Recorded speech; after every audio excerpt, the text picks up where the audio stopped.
तुम्हा सगळ्यांना माझा नम्रतापूर्वक नमस्कार. सबंध महाराष्ट्राचे मी सर्वप्रथम मनापासून आभार मानते. पत्रकार परिषद घेतल्या क्षणापासून ते आतापर्यंत मी आणि माझ्या कुटुंबियांनी शेकडो phone calls, messages, social media tags receive केले. महिलांच्या सन्मानासाठी समाजातल्या सर्व स्तरांमधून आवाज उठवला गेला, पाठिंबा दिला गेला, समर्थन दिलं गेलं. यामुळे आम्हाला फार बळ मिळालं, समाधान वाटलंय. खूप खूप धन्यवाद. त्याचबरोबर माननीय आमदार श्री सुरेश धस यांचे देखील मी मनापासून आभार मानते. अत्यंत मोठ्या मनानं त्यांनी देखील समस्त महिला वर्गाची माफी मागितली, दिलगिरी व्यक्त केली. दादा खूप धन्यवाद.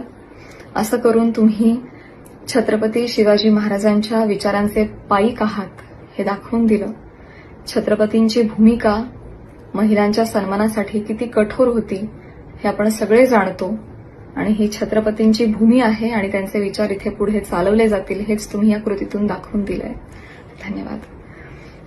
याचबरोबर मी महाराष्ट्राचे मुख्यमंत्री माननीय श्री देवेंद्रजी फडणवीस यांचे देखील मनापासून आभार मानते. त्यांनी आज जातीनं लक्ष घातलं आणि अत्यंत निगुतीनं, संवेदनशीलतेनं हा विषय पुढे नेला, मार्गी लावला. मनापासून धन्यवाद. त्याचबरोबर महाराष्ट्र महिला आयोग आणि आयोगाच्या अध्यक्षा माननीय रुपालीताई